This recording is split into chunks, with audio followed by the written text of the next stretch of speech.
નમસ્કાર, પ્રણામ, સ્વાગત છે તમારું એક નવા વિડીયોમાં। મિત્રો, આજની સ્ટોરી ખૂબ જ સમજવા અને જીવનમાં ઉતારવા લાયક સ્ટોરી બનવાની છે, તો તમને વિનંતી છે કે આ સ્ટોરી અંત સુધી ધ્યાનથી સાંભળજો અને પસંદ આવે તો વિડીયોને લાઈક, શેર અને નવા હોય તો ચેનલને સબસ્ક્રાઇબ જરૂરથી કરજો। તો ચાલો શરૂ કરીએ આજની સ્ટોરી। મિત્રો, ઘણા સમય પહેલાની વાત છે। એક ગામમાં કાનજીભાઈ નામનો એક વ્યક્તિ રહેતો હતો। એને 2 દીકરા હતા અને બંને દીકરાના વિવાહ થઈ ગયા હતા।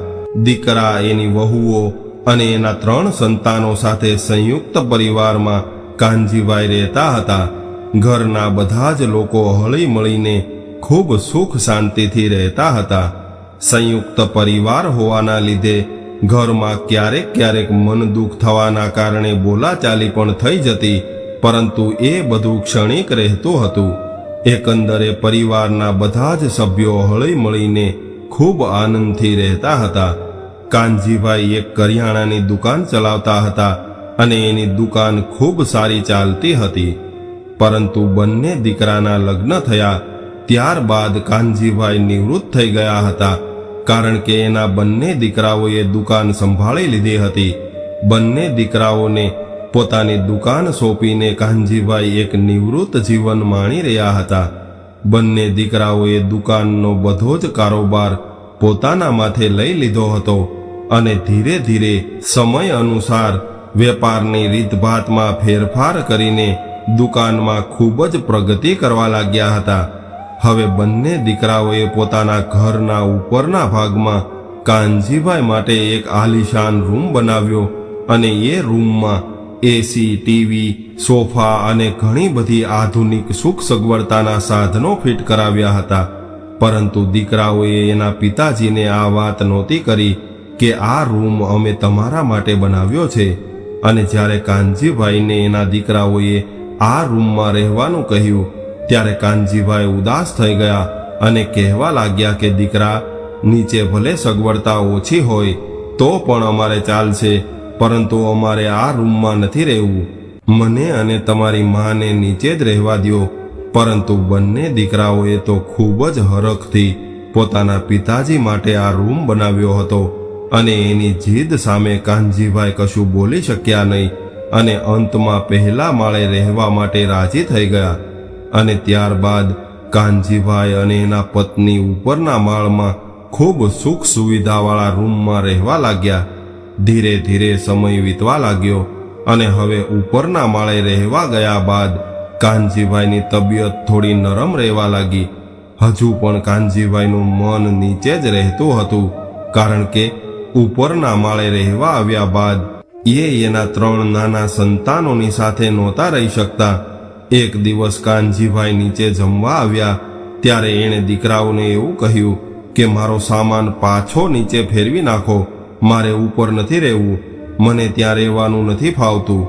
ત્યારે એના દીકરાઓએ ના પાડી અને એવું કહ્યું કે પિતાજી, તમે શાંતિથી રહી શકો એટલા માટે તો અમે તમારા માટે એ રૂમ બનાવ્યો છે અને એ રૂમમાં બધી જ પ્રકારની સગવડતા કરાવી છે, અને તમે એ બધું છોડીને અહીંયા નીચે આવવાની વાત કરી રહ્યા છો।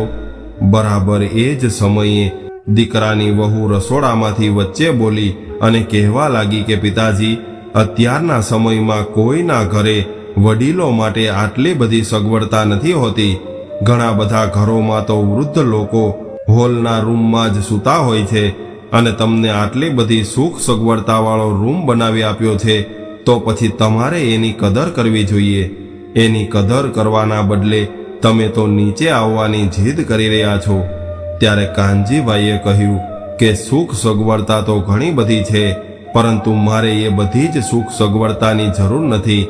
અમે ઉપરના રૂમમાં ગયા ત્યારબાદ મારે આ 3 નાના બાલુડા સાથે રમવાનું અને રમાડવાનું બંધ થઈ ગયું છે, અને મારા નાના બાળકો મારી સાથે રમે, એ મારા ખોળામાં ઠેકડા મારે અને દાદા દાદા કરે, એમાં મને જે સુખ મળે છે એ સુખ ઉપરના રૂમમાં રહીને નથી મળતું। આટલું કહેતા જ કાનજીભાઈ અને એના પત્નીની આંખોમાં આંસુ આવી ગયા। પિતાજીની આંખમાં આંસુ જોઈને દીકરાઓએ બીજા દિવસે જ કાનજીભાઈને રહેવા માટે નીચેના રૂમમાં ગોઠવણ કરી દીધી.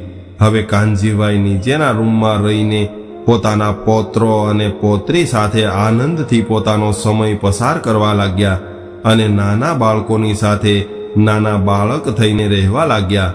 હવે એની તબિયતમાં દવાથી ફાયદો થાય એના કરતાં અનેક ગણો ફાયદો એના દીકરાના સંતાનો સાથે રહીને થવા લાગ્યો. આ બધું જોઈને એના દીકરા અને વહુઓ પણ ખુશ થઈ ગયા. ત્યારે કાનજીભાઈએ કહ્યું કે તમે મને આટલી બધી સુખ સગવડતાવાળો રૂમ આપ્યો હતો. એ રૂમમાં મને બીજો કોઈ વાંધો નહોતો, પરંતુ એ રૂમમાં રહીને મને આપણા પરિવારના સભ્યોનો સાથ સહકાર નહોતો મળતો. ત્યાં રહીને હું મારા બાળકો સાથે હળી મળીને નહોતો રહી શકતો. ત્યાં રહીને હું મારા બાળકો સાથે રમી નહોતો શકતો. ત્યાં રહેતો હતો ત્યારે તો ફક્ત જમવા માટે નીચે આવવું એટલો સમય જ મારા બાળકો સાથે રહી શકતો હતો. અને હવે જ્યારથી હું નીચેના રૂમમાં રહેવા આવ્યો છું ત્યારથી હું મારા નાના બાળકો સાથે પૂરો સમય વિતાવી શકું છું અને બાળકોની સાથે બાળક બનીને રહું છું. તમે લોકોએ મને ભૌતિક સુખ સગવડો તો ઘણી બધી આપી હતી, પરંતુ મારે તો મારા પરિવારના સભ્યોના સાથ અને હૂંફની જરૂર હતી, જે મને અહીંયા મળી રહી છે. અને એ સાથ અને સહકારના લીધે જ મારી બધી જ બીમારીઓ જતી રહેશે. પિતાજીની આવી વાતો બંને દીકરાઓ ખૂબ ગંભીરતાથી સાંભળી રહ્યા હતા. ત્યારે મોટા દીકરાએ નાના ભાઈને કહ્યું કે ઘરના વડીલો એક એવું વૃક્ષ હોય છે જે બહારથી થોડા કડવા હોય છે, પરંતુ એના ફળ તો હંમેશા માટે મીઠા હોય છે. એની વાતો કડવી હશે, પરંતુ એ વાતો આપણને કાયમને માટે ફાયદો આપશે. આપણે જ્યારે આપણા કામ ધંધા પર જઈએ છીએ ત્યારે આપણા નાના બાળકોને રમત ગમત અને સારા સંસ્કારો તો આપણા ઘરમાં રહેતા વડીલો જ આપતા હોય છે. એટલે આપણા ઘરમાં રહેતા વડીલો એટલે કે આપણા માતા પિતાનું આપણે જેટલું માન સન્માન રાખીએ અને એને જેટલા રાજી રાખી શકીએ એટલા રાખવા જોઈએ. અને એને રાજી રાખશું તો આપણે બીજા કોઈના શરણમાં જવાની ક્યારેય જરૂર નથી પડતી. તો મિત્રો, આજની આ સ્ટોરી તમને કેવી લાગી કોમેન્ટમાં જરૂર જણાવજો. અને પસંદ આવી હોય તો વિડીયોને લાઈક, શેર અને નવા હોય તો ચેનલને સબસ્ક્રાઇબ જરૂરથી કરજો. હર હર મહાદેવ.